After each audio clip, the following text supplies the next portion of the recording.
യോഹന്നാൻ്റെ സുവിശേഷം 2-ാം അധ്യായം 1 മുതലുള്ള തിരുവചനങ്ങളാണ് എനിക്ക് തന്നിരിക്കുന്നത്. ഇങ്ങനെയാണ് ആ വചനം. ഞാൻ നിങ്ങളോട് പറയേണ്ട ആവശ്യമില്ല, നിങ്ങളാണ് എനിക്ക് പറഞ്ഞു തരേണ്ടത്. ഞാൻ മാർക്കം കൂടിയ മോളയം മാർക്കം കൂടിയതാണ്. എൻ്റെ അപ്പനമ്മയുടെ പേര് ശങ്കരൻ വള്ളിക്കുട്ടി. ഞങ്ങൾ ഈ കൊട്ടിമുറൊക്കെ ഉണ്ടാക്കണ വിഭാഗമല്ലേ പറയന്മാർ, അതൊന്ന് കയറി വന്നതാണ്. അപ്പോൾ എനിക്ക് നിങ്ങളാണ് പറഞ്ഞു തരേണ്ടത്. നിങ്ങൾ പറയുന്നത് കേട്ടിട്ടാണ് ഞങ്ങൾ പഠിക്കേണ്ടതും വളരേണ്ടതും മാതൃകയൊക്കെ ആകേണ്ടത്. അപ്പോൾ അതുകൊണ്ട് ഞാൻ നിങ്ങൾക്ക് പറഞ്ഞു തരേണ്ട ആവശ്യമില്ലല്ലോ, നിങ്ങളാണ് എനിക്ക് പറഞ്ഞു തരേണ്ടത്. എന്തെങ്കിലും എവിടെയെങ്കിലും തെറ്റ് കണ്ടാൽ നിങ്ങളത് അങ്ങനെയല്ല അങ്ങനെയാണ് കേട്ടോ ഒന്ന് പറഞ്ഞ് തിരുത്തണം. അതുപോലെ നിങ്ങളും അത് മനസ്സിലാക്കി തരണം. ഹല്ലേലൂയ. 3-ാം ദിവസം ഗലീലയിലെ കാനായിൽ ഒരു വിവാഹ വിരുന്ന് നടന്നു. യേശുവിൻ്റെ അമ്മ അവിടെ ഉണ്ടായിരുന്നു. യേശുവും ശിഷ്യന്മാരും വിരുന്നിന് ക്ഷണിക്കപ്പെട്ടിരുന്നു. അവിടെ വീഞ്ഞു തീർന്നു പോയപ്പോൾ യേശുവിൻ്റെ അമ്മ അവനോട് പറഞ്ഞു അവർക്ക് വീഞ്ഞില്ല. യേശു അവളോട് പറഞ്ഞു, സ്ത്രീയെ, എനിക്കും നിനക്കും എന്ത്? എൻ്റെ സമയം ഇനിയും ആയിട്ടില്ല. അവൻ്റെ അമ്മ പരിചാരകരോട് പറഞ്ഞു, അവൻ നിങ്ങളോട് പറയുന്നത് ചെയ്യുവിൻ. യഹൂദരുടെ ശുദ്ധീകരണ കർമ്മത്തിനുള്ള വെള്ളം നിറയ്ക്കുന്ന 6 കൽഭരണികൾ അവിടെ ഉണ്ടായിരുന്നു. ഓരോന്നിലും 2-3 അളവ് കൊള്ളുമായിരുന്നു. ഭരണികളിൽ വെള്ളം നിറയ്ക്കുവിൻ എന്ന് യേശു അവരോട് കൽപ്പിച്ചു. അവർ അവയെല്ലാം വക്കോളം നിറച്ചു. ഇനി പകർന്ന് കലവറക്കാരൻ്റെ അടുത്ത് കൊണ്ട് ചെല്ലുവിൻ എന്ന് അവൻ പറഞ്ഞു. അവർ അപ്രകാരം ചെയ്തു. കലവറക്കാരൻ വീഞ്ഞായി മാറിയ ആ വെള്ളം രുചിച്ചു നോക്കി. അത് എവിടെ നിന്നാണെന്ന് അവൻ അറിഞ്ഞില്ല. എന്നാൽ വെള്ളം കോരിയ പരിചാരകർ അറിഞ്ഞിരുന്നു. അവൻ മണവാളിനെ വിളിച്ചു പറഞ്ഞു, എല്ലാവരും മേൽത്തരം വീഞ്ഞ് ആദ്യം വിളമ്പുന്നു. അതിഥികൾക്ക് ലഹരി പിടിച്ചു കഴിയുമ്പോൾ താഴ്ന്ന തരവും. എന്നാൽ നീ നല്ല വീഞ്ഞ് ഇതുവരെയും സൂക്ഷിച്ചു വെച്ചുവല്ലോ. യേശു തൻ്റെ മഹത്വം വെളിപ്പെടുത്തുന്നതിന് പ്രവർത്തിച്ച അടയാളങ്ങളുടെ ആരംഭമാണ് ഗലീലയിലെ കാനായിൽ ചെയ്ത ഈ അത്ഭുതം. അവൻ്റെ ശിഷ്യന്മാർ അവനിൽ വിശ്വസിച്ചു. ഹല്ലേലൂയ. ആരാണ് വിശ്വസിച്ചത്? അവൻ്റെ ശിഷ്യന്മാർ അല്ലേ? അവൻ്റെ ശിഷ്യന്മാരെ അവനിൽ വിശ്വസിച്ചു. ഗലീലയിലെ കാനായിലെ വിവാഹ വിരുന്ന് നടക്കുകയാണ്. ആ വിവാഹ വിരുന്ന് നിങ്ങളുടെ സുഹൃത്തുക്കൾ ആരെങ്കിലും, നിങ്ങളുടെ സ്നേഹിതരെ ആരെങ്കിലും, നിങ്ങളുടെ ഇളയപ്പനോ വല്യപ്പനോ അയലക്കത്തുള്ളവരോ മറ്റാരെങ്കിലും അവരുടെ മക്കളുടെ അനിയൻ്റെ ചേട്ടൻ്റെ ആരെങ്കിലും കല്യാണം ഉണ്ടായാൽ നിങ്ങളെ ക്ഷണിച്ചാൽ നിങ്ങൾ അവരോട് ഭക്ഷണം കഴിക്കാൻ പോകുന്നത് നിങ്ങളോട് വെച്ച് കുടിക്കാൻ മാർഗമില്ലാണ്ടാണോ? ആണോ? നിങ്ങൾക്ക് അന്നം വെള്ളം കണ്ടിട്ട് കുറേ കാലങ്ങളായി അവരോട് നല്ല ഭക്ഷണം കിട്ടും എന്ന് വിചാരിച്ചിട്ടാണോ പോകുന്നത്?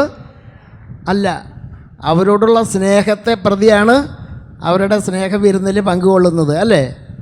അല്ലാണ്ട് ഭക്ഷണി കിടന്നിട്ട് നല്ലത് കിട്ടിയ അങ്ങോട്ട് വാരി വലിച്ച് മിണുങ്ങാൻ വേണ്ടിയിട്ട് പോണതല്ല. അവരോടുള്ള സ്നേഹത്തെ പ്രതിയാണ് ആ ഭക്ഷണം കഴിക്കുന്നത്. നമ്മൾ അതുപോലെ സ്നേഹവിരുന്നിന് വന്നിട്ട് ഭക്ഷണം കഴിക്കാതെ പോകുന്ന കുറേ പേരുണ്ട്. ക്ഷണിക്കപ്പെട്ടിട്ടും വിളിക്കപ്പെട്ടിട്ടും വന്നിട്ടും ഭക്ഷണം കഴിക്കാതെ പോകുന്നവർ അനേകം പേരുണ്ട്.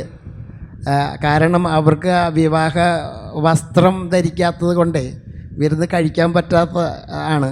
വസ്ത്രം അവിടെ മേടിച്ച് റെഡിമെയ്ഡ് തയ്ച്ച് വെച്ചിട്ടുണ്ട്. പക്ഷെ അത് എടുത്ത് ഇടണ്ടേ? അത് അവനാ തന്നെ ഇടണം. എൻ്റെ ഷർട്ടിൻ്റെ ബട്ടൺസ് അപ്പുറത്തിരിക്കണ ആളിട്ട് തരുമോ?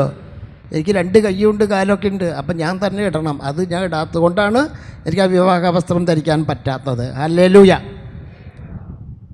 സുഭാഷിതങ്ങളുടെ പുസ്തകം 31-ാം അധ്യായത്തിൻ്റെ 26-ാമത്തെ വാക്യം. സുഭാഷിതം എന്ന് പറഞ്ഞാൽ സദൃശവാക്യങ്ങൾ എന്ന് പറയുന്ന പുസ്തകം കേട്ടോ.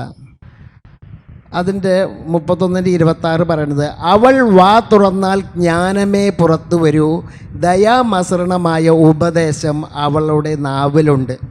28-ാമത്തെ വാക്യം പറയണതോ, അവളുടെ സന്താനങ്ങൾ എഴുന്നേറ്റ് അവളെ അനുഗ്രഹിക്കപ്പെട്ടവൾ ഭാഗ്യവതി എന്ന് പുകഴ്ത്തും. Hallelujah, hallelujah. ആർക്കെങ്കിലും ഉറക്കം വരുന്നുണ്ടോ? ആരും ഉറങ്ങി പോവരുത് കേട്ടോ. ആരും അതിൻ്റെ ഇടയ്ക്ക് വചനം കേട്ടുകൊണ്ടിരിക്കുമ്പോൾ ഇറങ്ങി പോവുകയും ചെയ്യരുത്, ഉറങ്ങി പോവുകയും ചെയ്യരുത്. ഉണർന്ന് തന്നെ ഇരിക്കണം. Hallelujah, hallelujah.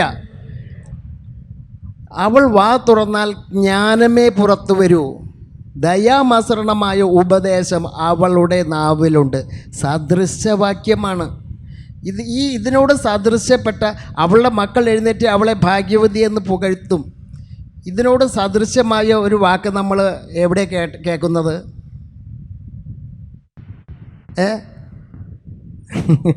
അല്ലേ? ഇനി മുതൽ എല്ലാ തലമുറകളും എന്നെ അവിടുന്ന് അരുൾ ചെയ്ത കാര്യങ്ങൾ നിറവേറുമെന്ന് വിശ്വസിച്ചവൾ. അപ്പോൾ അതിനോട് സദൃശ്യമുള്ള വാക്യം പുതിയ നിയമത്തിൽ നമ്മൾ കേൾക്കണത് അല്ലേ? അപ്പോൾ അവൾ വാ തുറന്നാൽ ജ്ഞാനമേ പുറത്തു വരൂ. ദയാമസരണമായ ഉപദേശം അവളുടെ നാവിലുണ്ട്. അപ്പോൾ അവൾ വാ തുറന്നപ്പോൾ പുറത്തു വന്ന ജ്ഞാനം എന്താ? ആദ്യം ജ്ഞാനത്തെ തേടണം. നമ്മൾ അന്വേഷിച്ചാൽ കണ്ടെത്തും. അന്വേഷിക്കേണ്ടത് ഏതാ? കാണാണ്ട് പോയി ലോറിയോ താക്കോലൊന്നല്ല. ഏതാണ് അന്വേഷിക്കേണ്ടത്? നമ്മൾ ജ്ഞാനത്തെ അന്വേഷിക്കും. അവളെ തേടുവിൻ, അവളെ സ്വന്തമാക്കുവിൻ. അപ്പോൾ ആ ജ്ഞാനം നമുക്ക് ലഭിച്ചു കഴിഞ്ഞാൽ ബാക്കിയുള്ളതൊക്കെ കിട്ടും. അവിടുത്തെ സിംഹാസനത്തിൽ നിന്ന് എനിക്ക് ജ്ഞാനം പകർന്നു തരണമേ കേട്ടോ. അപ്പോൾ നമ്മൾ ആദ്യം തേടേണ്ടത് ജ്ഞാനമാണ്. പരിശുദ്ധ അമ്മ വാ തുറന്നാൽ ജ്ഞാനമേ പുറത്തു വരൂ എന്ന് പറയുമ്പോൾ അത് ശരി തന്നെയാണോ? യോഹന്നാൻ്റെ സ്നാപകൻ്റെ ജ്ഞാനസ്നാനം എവിടെ നിന്ന്? ദൈവത്തിൽ നിന്നോ മനുഷ്യരിൽ നിന്നോ? ആരും മറുപടി പറഞ്ഞില്ലേ, പകച്ച് അല്ലേ? അപ്പോൾ യോഹന്നാൻ്റെ ജ്ഞാനസ്നാനം എവിടെന്നാ? സ്വർഗത്തിൽ നിന്ന്. ഇതങ്ങോട്ട് കേൾക്കുമ്പോഴാണ് ഇതന്നെ ഒരു വഴിക്ക് കൊണ്ടുപോകാത്തത്. നമുക്ക് പറയാം. ലൂക്കായുടെ സുവിശേഷം 1:15 ഇതിൽ ഇങ്ങനെയാണ് പറയുന്നത്. അവൻ അമ്മയുടെ ഉദരത്തിൽ വെച്ച് തന്നെ പരിശുദ്ധാത്മാവിൽ നിറയപ്പെടുമെന്ന് എഴുതപ്പെട്ടിരിക്കുന്നു അല്ലേ? അമ്മയുടെ ഉദരത്തിൽ നമുക്കൊക്കെ സ്നാനം മാമോദിസ സ്വീകരിച്ചപ്പോൾ പരിശുദ്ധാത്മാവിന് ലഭിച്ചിട്ടുണ്ട് ഇല്ലേ? ഈശോ യോർദാനിൽ സ്നാനം സ്വീകരിച്ചപ്പോൾ പരിശുദ്ധാത്മാവ് പ്രാവിൻ്റെ രൂപത്തിൽ ഇറങ്ങി വന്നു, പരിശുദ്ധാത്മാവ് നിറഞ്ഞു ഇല്ലേ? അപ്പോൾ സ്നാപയോഹനാനെ എവിടെ നിന്നാണ് കിട്ടിയത് അല്ലേ? അപ്പോൾ എവിടെ നിന്നാണ് കിട്ടിയത്? മറിയത്തിൻ്റെ അഭിവാദന സ്വരം കേട്ടപ്പോൾ എലിസബത്ത് പരിശുദ്ധാത്മാവ് നിറഞ്ഞവളായി, ഉദരത്തിൽ ശിശു കുതിച്ചു തുള്ളി. അപ്പം മറിയത്തിൻ്റെ അഭിവാദന സ്വരം വഴി പരിശുദ്ധാത്മാവിന് ലഭിക്കും. മനസ്സിലാകുന്നുണ്ടോ? മറിയത്തിൻ്റെ അഭിവാദന സ്വരം വഴി നമുക്ക് പരിശുദ്ധാത്മാവിനെ ലഭിക്കും. ആ ജ്ഞാനസ്നാനമാണ്, പരിശുദ്ധാത്മാവിനെ ലഭിക്കലാണ് സ്നാപകയോഹന്നാന് കിട്ടിയത്. അതുകൊണ്ട് എൻ്റെ കർത്താവിൻ്റെ അമ്മ എന്നൊരു പദത്തേക്കാൾ വലിയൊരു പദം മാതാവിനെ കുറിച്ച് പറയാൻ വേറെ ഏതെങ്കിലും ഉണ്ടോ? അതിനേക്കാൾ താഴ്ന്ന പദങ്ങളേ ഉള്ളൂ. എത്ര സഹരക്ഷക എന്ന് പറഞ്ഞ പോലെ അതൊക്കെ അതിൻ്റെയൊക്കെ 6-7 മടങ്ങ് താഴെയാണ്. എൻ്റെ കർത്താവിൻ്റെ അമ്മ എന്ന് പറയുന്നേക്കാൾ വലിയ പദവി വേറെ എന്തുട്ടുള്ളത്? Hallelujah, hallelujah, hallelujah. ഞാനൊരു ഹിന്ദു ആയിരുന്ന അതും വലിയ പഠിപ്പൊന്നുമില്ല. ഞാൻ 9ാം ക്ലാസ് 4 കൊല്ലം തോറ്റിക്കണത്. നിങ്ങൾ കേട്ടിട്ടുണ്ടാവും ഒരു പാട്ട്, ഇടനെഞ്ചിലെരിയുന്ന കനലിൻ്റെ ചൂടേറ്റ് കൊഴിയുന്ന അമ്മേ നിനക്കായി ഞാൻ 53 മണി. ഹല്ലേലൂയ. ആ പാട്ട് എഴുതാൻ മാതാവിനോട് പറഞ്ഞ് നിലവിളിച്ചപ്പോൾ വന്ന വാക്കുകളാണത്. അത് എഴുതാനായിട്ട് ഈ ഹതഭാഗ്യനായ എന്നെ ഭാഗ്യവാനാക്കി മാറ്റി പരിശുദ്ധ അമ്മ. Hallelujah, hallelujah. അപ്പോൾ എങ്ങനെ നമ്മുടെ ഈ ഗാകുൽത്തായ്ക്ക് വരുമ്പോൾ ഞങ്ങളൊരു പാട്ട് എഴുതിയിട്ടുണ്ട് പണ്ട്, ഇപ്പോഴൊന്നുമല്ല, കുറേ കൊല്ലം മുമ്പ് ഇവിടെ മുണ്ടാടനത്തിനുള്ള കാലത്ത്. അതങ്ങനെ, ഗാകുൽത്താ മലയിലെ ബലിപീഠമേ ഞങ്ങൾക്കായി ചിന്തിയ തിരുരക്തമേ, ഗാകുൽത്തായിൽ ചിന്തിയ തിരുരക്തം നമ്മുടെ പാവന ഗുരുവിൻ പവിത്രമായ തിരുരക്തം, ഗാഗുൽത്തായിൽ ചിന്തിയ തിരുരക്തം, നമ്മുടെ പാവന ഗുരുവിൻ പവിത്രമായ തിരുരക്തം ഒഴുകട്ടെ, നമ്മിൽ പതിയട്ടെ. ഇന്നും കെട്ടുപിണഞ്ഞു കിടക്കും സാത്താൻ കോട്ടകൾ തകരട്ടെ. ഒഴുകട്ടെ, നമ്മിൽ പതിയട്ടെ. ഇന്നും കെട്ടുപിണഞ്ഞു കിടക്കും സാത്താൻ കോട്ടകൾ തകരട്ടെ.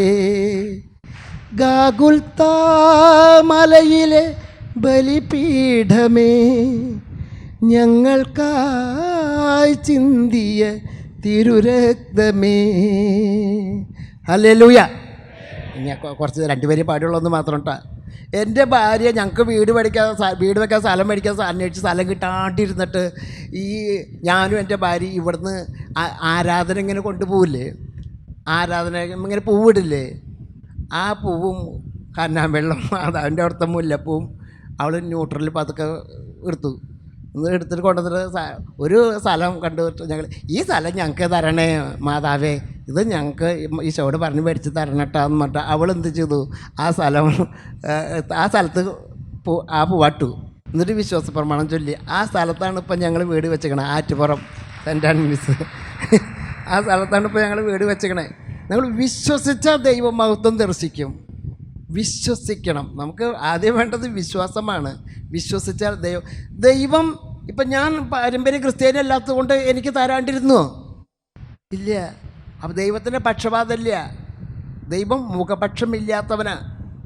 അവന് ഹൃദയം നുറുങ്ങിയവർക്ക് കർത്താവ് സമീപസ്ഥനാണ്. ഹല്ലേലൂയ.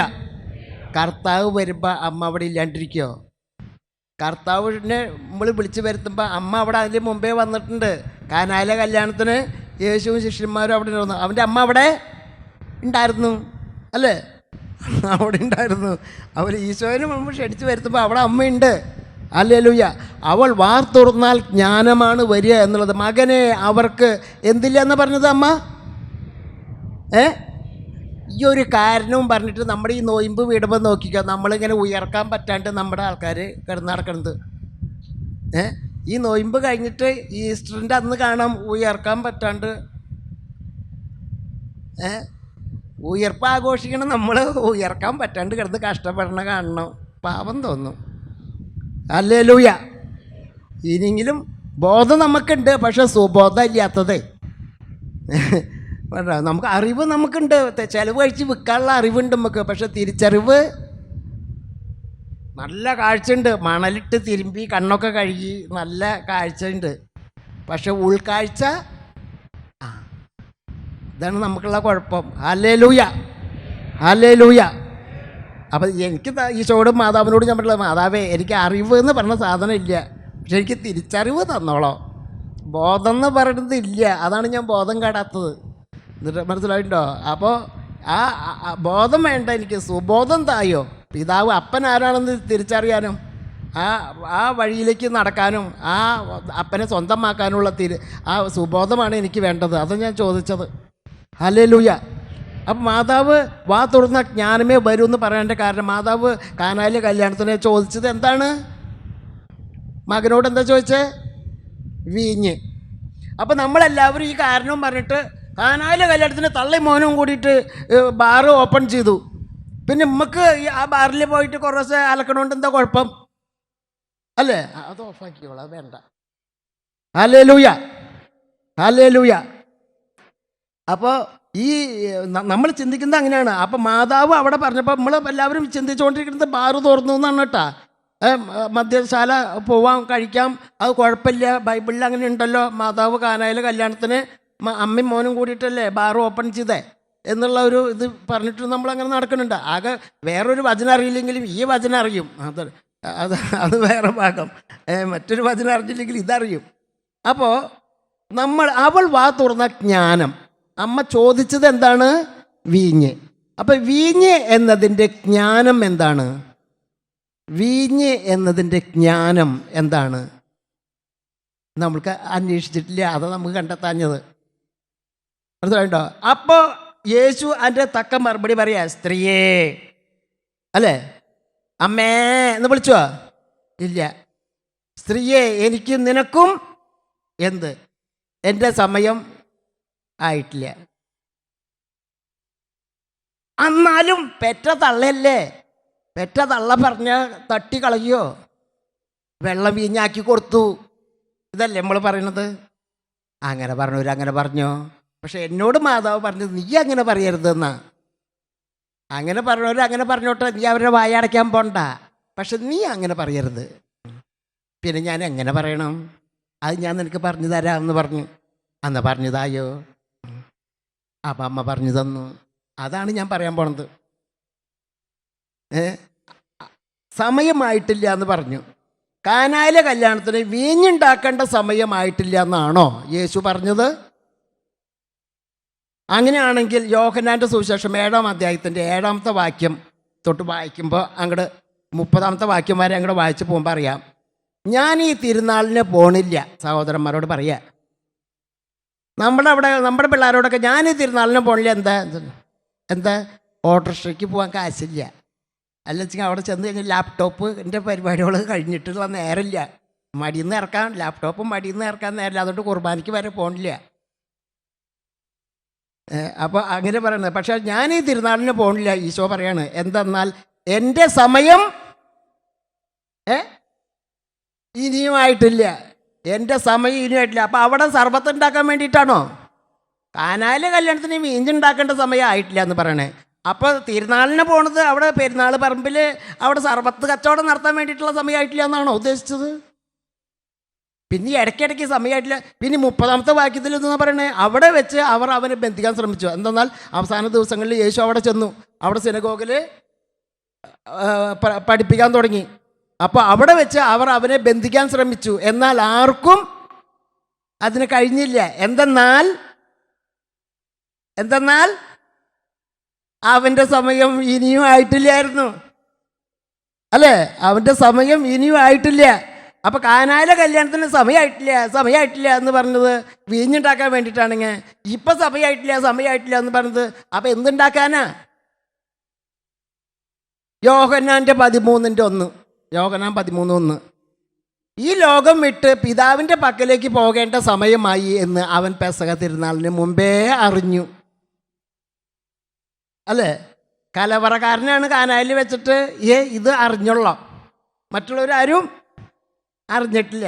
പക്ഷെ ഇവിടെ പറയണത് കണ്ടോ, ഈ ലോകം വിട്ട് പിതാവിൻ്റെ പക്കലേക്ക് പോകേണ്ട സമയമായി എന്ന് അവൻ പെസഹ തിരുനാളിന് മുമ്പേ അറിഞ്ഞു. അപ്പസ്തോലന്മാർ രാത്രി ഗത്സമനിലത്തെ പ്രാർത്ഥന കഴിഞ്ഞിട്ട് ഇരുന്നിട്ട് എങ്ങോട്ടോ ഒറ്റയ്ക്ക് മിണ്ടാണ്ട് പോയി ന്യൂട്രല്. അപ്പോൾ അവൻ മൂന്നാമതും വന്നിട്ട് നോക്കുമ്പോൾ ശിഷ്യന്മാരെല്ലാവരും ഗാഗുൽത്തേൽ ധ്യാനത്തിന് വന്നിരിക്കുന്ന ആൾക്കാരെ പോലെ അങ്ങനെയല്ല അങ്ങനെ പറയാൻ പാടില്ല, അല്ലേ? അത് ശരി, അതങ്ങനല്ല. അവൻ മൂന്നാമതും വന്നു ശിഷ്യന്മാരോട് പറയാണ്, ഇനിയും നിങ്ങൾ ഉറങ്ങി വിശ്രമിക്കുന്നത് എന്ത്? മതി, സമയമായിരിക്കുന്നു. ഇനിയും നിങ്ങൾ ഉറങ്ങി വിശ്രമിക്കുന്നത് എന്ത്? മതി, സമയമായിരിക്കുന്നു. അതുവരേക്ക് എന്തെന്നാ പറഞ്ഞിരുന്നത്? കാനായിലെ കല്യാണം തൊട്ട് എന്തെന്നാ പറഞ്ഞത്? സമയമായിട്ടില്ല എന്ന്. ഇപ്പം എന്തെന്നാ പറയണത്? സമയമായി എന്ന്. അപ്പം കല്യാണത്തിലെ വീഞ്ഞ്, ഈ കല്യാണത്തിൻ്റെ വീഞ്ഞ് കുടിക്കാൻ വേണ്ടിയിട്ടുള്ള വീഞ്ഞ് ഉണ്ടാക്കാനാണോ സമയമായിട്ടില്ല എന്ന് പറഞ്ഞത്? അവൻ സമയമായപ്പോൾ അത്താഴത്തിന് ഇരുന്നു. ലൂക്ക 22:14 തൊട്ട്. സമയമായപ്പോൾ അവൻ അത്താഴത്തിന് ഇരുന്നു, അവനോടൊപ്പം അപ്പസ്തോലന്മാരും. കണ്ടോ, അത് വരയ്ക്ക് സമയമായിട്ടില്ല എന്ന് പറഞ്ഞു. ഇപ്പം സമയമായി. അപ്പോൾ അത്താഴത്തിലിരുന്നു. അത്താഴ സമയത്ത് അവൻ അപ്പം എടുത്ത് മുറിച്ചിട്ട് പറഞ്ഞു, ഇത് എൻ്റെ ശരീരമാണ്, നിങ്ങൾ വാങ്ങി ഭക്ഷിക്കാൻ പറഞ്ഞു. അങ്ങനെ പറഞ്ഞിട്ടില്ലേ? ഈ ബൈബിൾ എൻ്റെ അപ്പനമ്മയൊന്നും എഴുതിണ്ടാക്കിയതല്ല കേട്ടാ.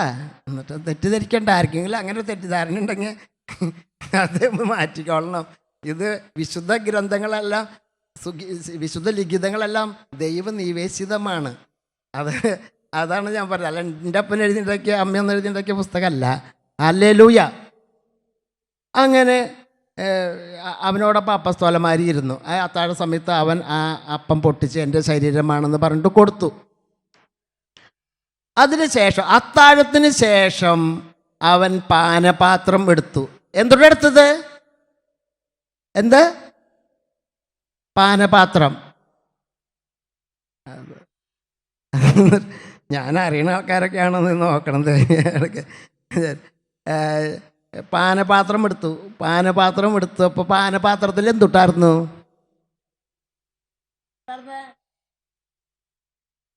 ഈ കാസായിൽ എന്തുട്ടായിരുന്നിരുന്നത്?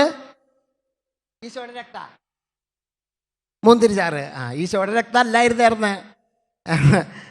അവൻ പാനപാത്രം എടുത്തിട്ട് വാഴ്ത്തി, അല്ലേ, ആശീർവദിച്ചു. എന്നിട്ട് പുതിയ ഉടമ്പടിയിലെ എൻ്റെ രക്തം എന്ന് പറഞ്ഞു, അല്ലേ? അപ്പം മുതൽ അതെന്തായി? അത് വരയ്ക്ക് എന്തായിരുന്നു, അല്ലേ? വെള്ളം വീഞ്ഞായി മാറി ആശീർവദിക്കാണ്ട്. അപ്പം ആശീർവദിച്ച് കഴിഞ്ഞാൽ ആ സാധനം എന്താവും, അല്ലേ? ആശീർവദിക്കാണ്ട് തന്നെ വെള്ളം വീഞ്ഞായി മാറിയിട്ടുണ്ട്. ഇത് ആശീർവദിച്ചപ്പോൾ ആ വീഞ്ഞ് എന്തായി മാറി? യേശുവിൻ്റെ രക്തമായി മാറി. അമ്മ ചോദിച്ചത് എന്താണ് കാനായിൽ വെച്ചിട്ട്? എന്തിനാ ചോദിച്ചത് കാനായിൽ? വീഞ്ഞ്. അപ്പം എന്തെന്നാ പറഞ്ഞത്? ഇപ്പം സമയമായപ്പോൾ അമ്മ ചോദിച്ച് വീഞ്ഞെടുത്ത് കൊടുക്കുക. സമയമായപ്പോഴാണ് വീഞ്ഞ് കൊടുത്തത്, അല്ലേ? ഈ വീഞ്ഞ് കൊടുക്കുമ്പോൾ ഒരു വാക്കാ പറഞ്ഞു. എന്തെന്ന്? പുതിയ ഉടമ്പടിയിലെ എൻ്റെ രക്തമാണ്. പാപമോചനവും രക്ഷയും പ്രാപിക്കും, നിത്യം ജീവിക്കും ചെയ്യും. അവിടെയാണ് സ്ത്രീയെ എന്ന് വിളിച്ചതിൻ്റെ പൊരുൾ മനസ്സിലാക്കേണ്ടത്. അമ്മേന്ന് വിളിച്ചില്ല, അല്ലേ? സ്ത്രീയെ എന്നല്ലേ വിളിച്ചത്. സ്ത്രീയെ എന്നാ വിളിച്ചത്, അമ്മയെന്ന് വിളിച്ചില്ല. ആരാണ് എൻ്റെ അമ്മയും സഹോദരരും? എൻ്റെ സ്വർഗസ്വനായ പിതാവിൻ്റെ ഇഷ്ടം നിറവേറ്റുന്നവരാരോ അവരാണ് എൻ്റെ അമ്മയും സഹോദരങ്ങളും. എൻ്റെ സ്വർഗസ്വനായ പിതാവിൻ്റെ ഇഷ്ടം എന്താണ്? യോഹന്നാൻ 6:40 നോക്കി വയ്ക്ക്. തൻ്റെ പുത്രനെ കാണുകയും അവനിൽ വിശ്വസിക്കുകയും ചെയ്യുന്നവർക്ക് നിത്യജീവൻ ഉണ്ടാകണമെന്നതാണ് എൻ്റെ പിതാവിൻ്റെ ഇഷ്ടം. കാനായിലെ കല്യാണത്തിന് എന്തെന്നാ പറഞ്ഞത്? തന്മൂലം അവൻ്റെ ശിഷ്യന്മാർ അവനിൽ വിശ്വസിച്ച്. ഇതാണ് ഏശയ്യാ പുസ്തകത്തിൽ പറയണേ, സമയമാകുന്നതിന് മുമ്പ് സിയോൻ പുത്രരെ പ്രസവിച്ചു. സമയമാകുന്നതിന് മുമ്പ് അവൾ ഒരു ജനതയെ പ്രസവിച്ചു. ആരെങ്കിലും ഇങ്ങനെ കണ്ടിട്ടുണ്ടോ, കേട്ടിട്ടുണ്ടോ? ഒരു നിമിഷം കൊണ്ട്, ഒരു ദിവസം കൊണ്ട് ഒരു ദേശം, ഒരു ജനത രൂപം കൊള്ളുമോ, അല്ലേ? ഇതാണ് സമയമാകുന്നതിന് മുമ്പ്. സമയം ഏതാണ്? സമയമായപ്പോൾ അവൻ അത്താഴത്തിനിരുന്നു. അത്താഴ സമയത്ത് ഈ ലോകം വിട്ട് പിതാവിൻ്റെ പക്കലേക്ക് പോകേണ്ട സമയം, ആ കുരിശിൽ കിടന്ന് മരിക്കുന്നതിനെയാണ് അവിടെ സമയം എന്ന് ഈശോ പരസ്പരം അമ്മയും ഈശോയും കൂടിയിട്ട് പരസ്പരം പറയുന്നത്. ഇത് നമുക്ക് മനസ്സിലാവില്ല. നമ്മൾ ഈ ജീവിതത്തിൻ്റെ നെട്ടോട്ടത്തിന് ഓടുക, അത് കിട്ടണം, ഇത് കിട്ടണം, കിട്ടണം കിട്ടണം എന്നുള്ള കൊട്ടിലും കൊണ്ട് നടക്കുക. മാതാവ് ഭാഗ്യവതിയാണോ നിർഭാഗ്യവതിയാണോ? ഇനി മുതൽ എല്ലാ തലമുറകളും എന്നെ എന്തെന്ന് പറഞ്ഞേ. പിന്നെ നമ്മൾ മാതാവിന് നിർഭാഗ്യവതി എന്ന് പറയേണ്ട വല്ല കാര്യമുണ്ടോ? ഈ 1 കൊരിന്ത്യസ് 15:19, 1 കൊരിന്ത്യസ് 15:19, ഈ ജീവിതത്തിന് വേണ്ടി മാത്രം ക്രിസ്തുവിൽ പ്രത്യാശ വെച്ചിരിക്കുന്നവരെങ്കിൽ നിങ്ങൾ സകല മനുഷ്യരെക്കാൾ നിർഭാഗ്യരാണ്. ഈ ജീവിതത്തിന് വേണ്ടിയിട്ടാണ്, ഈ ലോകത്തിൻ്റെ ജീവിതത്തിന് വേണ്ടിയിട്ടാണ് ക്രിസ്തുവിൽ പ്രത്യാശ വെച്ചതെങ്കിൽ നമ്മൾ സകല മനുഷ്യരെക്കാട്ടിലും നിർഭാഗ്യരാണ്. അമ്മ പ്രത്യാശ വെച്ചത് നിത്യജീവനാ. ആ നിത്യജീവൻ കിട്ടാനുള്ള മരുന്ന് വീഞ്ഞ് അമ്മയ്ക്കറിയാം. അതുകൊണ്ട് മകനോട് പറഞ്ഞ, മകനെ അവർക്ക് വീഞ്ഞില്ലാന്ന്. അതുകൊണ്ട് അത് മനസ്സിലാക്കിയത് കൊണ്ടാണ് പറഞ്ഞത്, എനിക്കും നിനക്കും എന്ത്, എൻ്റെ സമയം ഇനിയും ആയിട്ടില്ല സ്ത്രീയെ എന്ന് വിളിച്ചത്. പിതാവിൻ്റെ ഇഷ്ടം നിറവേറ്റിയാണ് അമ്മ. തൻ്റെ പുത്രനെ കാണുകയും അവനിൽ വിശ്വസിക്കുകയും ചെയ്യുന്നവർക്ക് നിത്യജീവൻ ഉണ്ടാകണം. ആ 12 നക്ഷത്രം കൊണ്ടുള്ള കിരീടം, 12 ശിഷ്യന്മാർ അവർ വിശ്വസിക്കുകയാണ്. സ്ത്രീയെ, ഉൽപ്പത്തി 3:15, നീയും സ്ത്രീയും തമ്മിൽ ഞാൻ ശത്രുത ഉണ്ടാക്കും, നിൻ്റെ സന്തതിയും സ്ത്രീയുടെ സന്തതിയും തമ്മിൽ ഞാൻ ശത്രുത ഉണ്ടാക്കും, നീ അവൻ്റെ കുതികാലിൽ പരിക്കേൽപ്പിക്കും, അവൻ നിൻ്റെ തല തകർക്കും. Hallelujah, hallelujah. ഇത് ഈ വചനം നമ്മൾ വായിച്ചു പോകണ്ടോ ഒക്കെ ശരി തന്നെ. അമ്മ പറഞ്ഞു വീഞ്ഞുണ്ടാക്കി, അമ്മ പറഞ്ഞു വീഞ്ഞുണ്ടാക്കി. ഇത് നമുക്കറിയുള്ളൂ. അമ്മ പറഞ്ഞത് ലോകത്തിൻ്റെ വീഞ്ഞല്ല. കല്യാണ വീട്ടിൽ ബ്രാൻഡിയുടെ പകരം ബീറിൻ്റെ പകരം മറ്റേ വൈൻ്റെ പകരം കൊടുക്കണ ആ വീഞ്ഞല്ല അമ്മ ചോദിക്കണത്. നിത്യജീവൻ കിട്ടേണ്ട വീഞ്ഞ. ആ വീഞ്ഞ് മകൻ്റെ രക്ത. അങ്ങനെ മറ്റുള്ളവർക്ക് നിത്യജീവൻ, എല്ലാവർക്കും നിത്യജീവൻ കിട്ടുക അങ്ങനെയാ. ആ നിത്യജീവൻ കിട്ടാനുള്ള വീഞ്ഞാണ് അമ്മ ചോദിച്ചത്. അത് നമുക്ക് മനസ്സിലായിട്ടില്ല, പക്ഷേ ഈശോയ്ക്ക് മനസ്സിലായി. അതുകൊണ്ടാണ് സമയമായിട്ടില്ല എന്ന് പറഞ്ഞത്. ഞാൻ സ്വമേധയോ ഒന്നും പറയുന്നില്ല. സ്ത്രീയെ എന്ന് വിളിച്ചത് വാർക്ക പണിക്ക് വരുന്ന പെണ്ണുങ്ങളെ വിളിക്കണ ഡേ വിളെ നീ വരുന്ന പണിയുണ്ടീ ഇന്ന് പോരി അങ്ങനെ വിളിച്ചതല്ല. സ്ത്രീയെ എന്ന് വിളിച്ചതല്ല. ഉൽപ്പത്തി 3:15 കർത്താവ് ആ പിതാവ് പറഞ്ഞത്. ഞാൻ സ്വമേധയോ ഒന്നും പറയുന്നില്ല, എൻ്റെ പിതാവ് പറഞ്ഞത് തരുന്നത് മാത്രമേ ഞാൻ പറയണുള്ളൂ. അതുകൊണ്ട് സ്ത്രീയെ എന്ന് വിളിച്ചത് ആരാണെന്ന് മനസ്സിലാക്കി തരിക. കുരിശിൽ കിടന്നിട്ട് മാതാവിനെ എന്തെന്നാണ് വിളിച്ചത്? മാതാവിനെ എന്താ വിളിച്ച കുരിശിൽ കിടക്കുമ്പോൾ? പലരും പറഞ്ഞ ഈശോ കുരിശിൽ കിടന്ന് പടഞ്ഞിട്ട് മാതാവിനെ എന്തെന്നൊരു പേര് വിളിച്ചത്? സ്ത്രീയെന്ന് അല്ലേ? സ്ത്രീയെന്ന് വിളിച്ചത് കേട്ടാ. നിങ്ങൾ പറഞ്ഞില്ലെങ്കിലും വേണ്ടില്ല, ഞാൻ പറയട്ടെ. സ്ത്രീയെന്ന് വിളിച്ചു. എന്നിട്ട് യോഹന്നാനോട് പറഞ്ഞു, ഇതാ നിൻ്റെ അമ്മ. സ്ത്രീയെ ഇതാ നിൻ്റെ മകനെന്നും അല്ലേ പറഞ്ഞു. ഇനി എപ്പോഴെങ്കിലും കാലത്ത് അയ്യോ ഞാൻ ആ കുരിശിൽ കിടന്നിട്ട് പെടഞ്ഞിട്ട് വേദന വെപ്രാളത്തിൽ തെറ്റി പറഞ്ഞതാണ്ടാ, അത് എൻ്റെ ഇളയമേ എന്ന് പറയുമോ?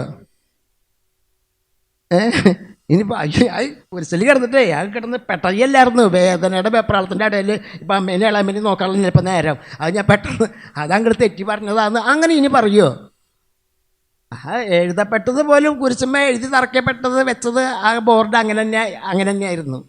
ഇതാ നിൻ്റെ അമ്മ എന്ന്. ആകാശം ഭൂമി മാറും, അവിടുത്തെ വചനത്തിന് മാറ്റമില്ല. ഇതാ നിൻ്റെ അമ്മ. അത് മാറ്റുന്നവർക്ക് നാറ്റം ഉണ്ടാവുള്ളൂ, വേറെ ഒന്നും ഉണ്ടാവില്ല. Hallelujah, hallelujah.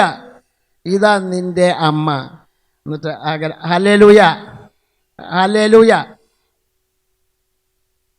അപ്പോൾ മാതാവ് പറയുന്ന ഒരു കാര്യങ്ങൾ നമ്മൾ ഗ്രഹിക്കണം. കാനായിലെ കല്യാണ വീട്ടിൽ വിരുന്ന് ഈ ലോകത്തിൻ്റെ ആവശ്യങ്ങളാണ്, ഈ ലോകത്തിൻ്റെ ആഗ്രഹമാണ്, ഈ ലോകത്തിൻ്റെ അഭിരുചിയാണ്. നമുക്ക് ഈ ലോകത്തിൻ്റെ നമ്മുടെ ആവശ്യങ്ങളുടെ അഭിരുചിയാണ്. ഇന്നത്തെ കാലത്ത് ഒരു കല്യാണം ഉണ്ടായി, ഒരു വിശേഷം ഉണ്ടായി വിളിച്ചാൽ ചോറും ബിരിയാണിയും കിട്ടുന്ന വിചാരിച്ചല്ല പോണേ. ശകലം ഇതുണ്ടാ അല്ല? ഇന്നത്തെ കാലത്ത് അത് കൊടുക്കുന്നിടത്തൊക്കെ ഇഷ്ടംപോലെ ആൾക്കാരുണ്ടാവും സഹായത്തിന്. അതില്ലാത്തടത്തൊരു പട്ടികാളി ഉണ്ടാവില്ല. Hallelujah, hallelujah. 1-ാം തീയതി ഒക്കെ കഴിഞ്ഞ് കാണണം ഓരോ വീടിൻ്റെ റോഡിൻ്റെ ചാലിൽ കുപ്പിയോള് കിടക്കണത്. ജനുവരി 1-ാം തീയതി കഴിഞ്ഞാൽ ക്രിസ്മസ് ഈസ്റ്ററൊക്കെ കഴിഞ്ഞിട്ടുണ്ടെങ്കിൽ കാണാം അങ്ങനെ കുപ്പികളൊക്കെ കിടക്കുന്നത്. അത് എങ്ങനെ വരുന്നതെന്ന് അറിയില്ല കേട്ടോ. എയറിൽ വന്ന് വീണ് കിടക്കുന്നതാണോന്നല്ല. പക്ഷെ ഒന്നും ഫുള്ളുള്ളതിൻ്റെ ഒക്കെ കാലി കുപ്പിയാണ്. ഒന്നിലും ഒരു തുള്ളി പോലും ഉണ്ടാവില്ല. പക്ഷെ അതും സ്പിരിറ്റ് തന്നെയാണ് കേട്ടോ. അത് ഹോളി സ്പിരിറ്റ് അല്ല എന്നുള്ളൂ. അങ്ങനെ അല്ലാണ്ട് വേറൊന്നുമില്ല. ഹല്ലേലൂയ. അപ്പോൾ മാതാവ് പറഞ്ഞു, അമ്മ പറഞ്ഞു വീഞ്ഞുണ്ടാക്കി. അമ്മ നിർഭാഗ്യവതിയല്ല. ഈ ലോക ജീവിതത്തിന് വേണ്ടിയിട്ടുള്ള കാര്യമല്ല മകനോട് ചോദിച്ചത്. നിത്യജീവൻ ലഭിക്കാനുള്ള വീഞ്ഞാണ് ചോദിച്ചത്. അതുകൊണ്ടാണ് മകൻ പറഞ്ഞത് സമയമായിട്ടില്ല എന്ന്.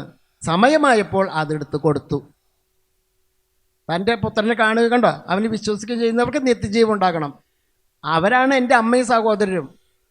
ആ പിതാവിൻ്റെ ഇഷ്ടം നിറവേറ്റുന്നവരാണ് എൻ്റെ അമ്മയും സഹോദരരും. പറയാതെ പറഞ്ഞു. അവിടെ ഈശോ അത് പറയാതെ പറയുകയാണ് ചെയ്യണത്. നമ്മൾ സാധാരണ നമ്മുടെ സ്വർഗസ്ഥനായ പിതാവേ നമ്മൾ വിളിക്കുന്നുണ്ട് അല്ലേ? നമ്മുടെ സ്വർഗസ്ഥനായ പിതാവിൻ്റെ പേര് നമുക്കറിയോ? സ്വർഗസ്ഥനായ പിതാവിൻ്റെ പേര് നമുക്കറിയോ? അപ്പം നമ്മൾ പറയും യഹോവ എന്നൊക്കെ പറയും. സ്വർഗസ്ഥനായ പിതാവിൻ്റെ പേര് യേശു എന്നാ.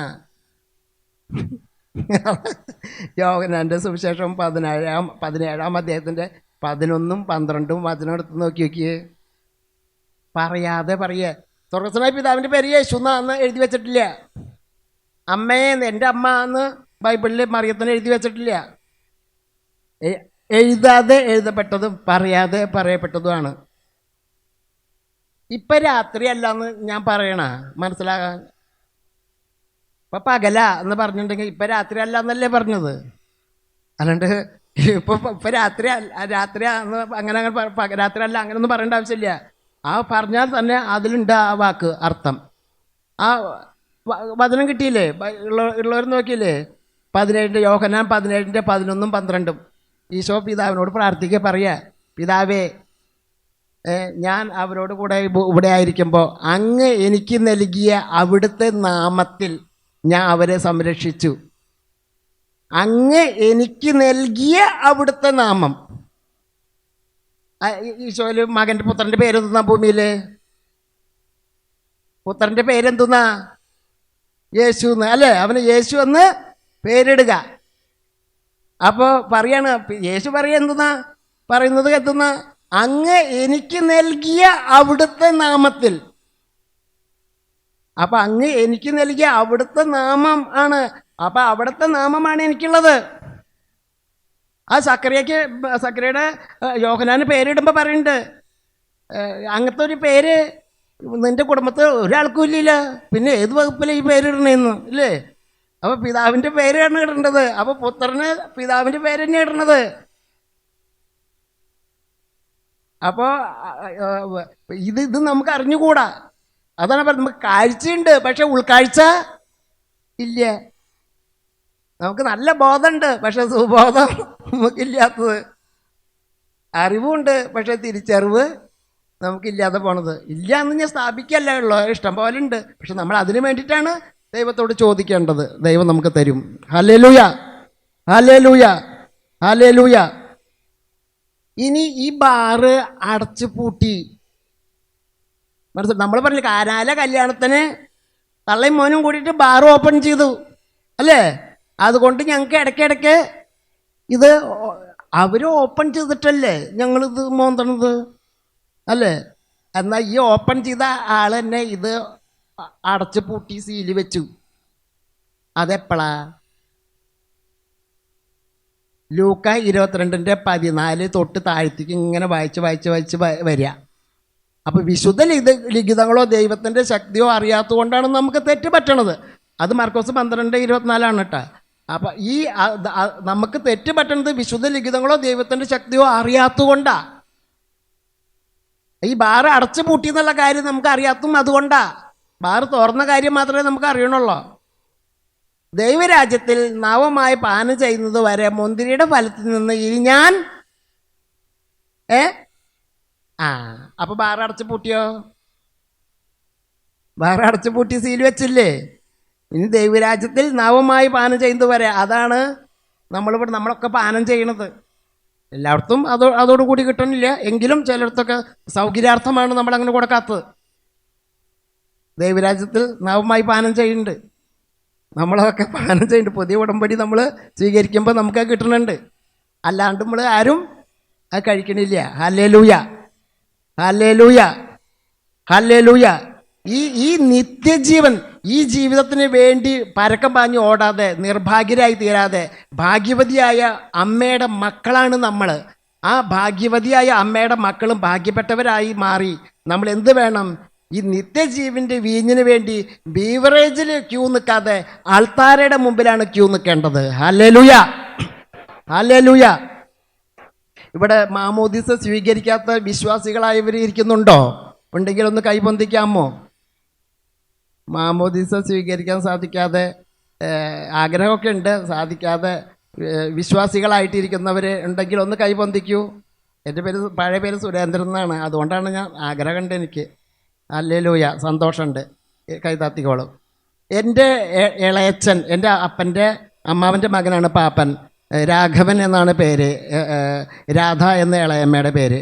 70 വയസ്സ് കഴിഞ്ഞതിന് ശേഷമാണ് അവർ മാമോദീസ സ്വീകരിച്ചത്. അവർ വിശ്വാസത്തിലെ മക്കളില്ല അവർ വിശ്വാസം അവർ ഉപേക്ഷിച്ച് പോയില്ല. ഒന്നും കിട്ടിയില്ലല്ലോ എന്നുള്ള പരാതി അവർക്കില്ല.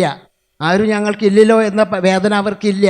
യേശുവിൽ ഞങ്ങൾക്ക് എല്ലാം ഉണ്ടെന്നുള്ള വിശ്വാസത്തിൽ ഇന്നും അവർ ഉജ്ജ്വലിച്ച് അവർ യേശുവിനെ ആരാധിച്ചുകൊണ്ടിരിക്കുക. ഹല്ലേലൂയ. അവരെക്കുറിച്ച് ഓർക്കുമ്പോൾ എനിക്ക് അഭിമാനമാണ്. എൻ്റെ പാപ്പനും ഇളയമ്മയും വേലൂരാണ് അവർ. യാക്കോബ് എന്ന് പാപ്പൻ്റെ പേര്, റീത്ത എന്ന് ഇളയമ്മയുടെ പേര്. അവർ ഇന്നും ജ്വലിക്കുന്ന തീപ്പന്തങ്ങളായാണ് അവർ ജീവിക്കുന്നത് വിശ്വാസത്തിൽ. Hallelujah, hallelujah. ഇത്രയും വയസ്സായിട്ട് മക്കളുമില്ല കുട്ടികളുമില്ല ഒന്നുമില്ലാതെ അവർക്ക് യേശുവിനെ വിട്ടു പോകാറുന്നില്ലേ? ഇതുവരെ യേശുവിനെ വിളിച്ചിട്ട് നിങ്ങൾക്ക് എന്തുട്ടാണ്ടി കിട്ടിയതെന്ന് എല്ലാവരും ചോദിക്കുമ്പോഴും അവരതൊക്കെ കളിയാക്കുന്നതും പരിഹാസം മുഴുവൻ ഏറ്റുവാങ്ങി അവർ അത്രയും പ്രായമായിട്ട് അവർ മാമോയിസം മുങ്ങി പാപ്പനെ കരണ്ടി പിടിച്ചു, ഇപ്പം ചാവും മരിക്കും എന്നുള്ള പോലെ നിന്നു. എങ്കിലും യേശുവേ മാതാവേ എന്ന് വിളിച്ചു. അത് പാപ്പൻ അന്ന് രക്ഷപ്പെട്ടു. മരിച്ചു എന്ന് പറഞ്ഞുകൊടുത്ത് രക്ഷപ്പെട്ടു പോന്നു. അങ്ങനെ പല അനുഭവങ്ങൾ എൻ്റെ ജീവിതത്തിൽ. ഞാൻ ഇടനെഞ്ചിൽ എരിയുന്നു എന്നുള്ള പാട്ട് എഴുതിയത് കഞ്ചിക്കോട് വെച്ചിട്ടാണ് എഴുതുന്നത്. എൻ്റെ ഓരോ തുള്ളി കണ്ണുനീരും ഓരോ നന്മ നിറഞ്ഞ മറിയുമേ എന്ന പ്രാർത്ഥനയായിട്ട് അമ്മ സ്വീകരിക്കണമേ എന്ന് പറഞ്ഞ ആ വാക്കാണ് ഈ ഞാൻ പാട്ടായിട്ട് ഇടനെഞ്ചിൽ എരിയുന്ന കനലിൻ്റെ ചൂടേറ്റെന്ന് എഴുതാൻ കാരണം.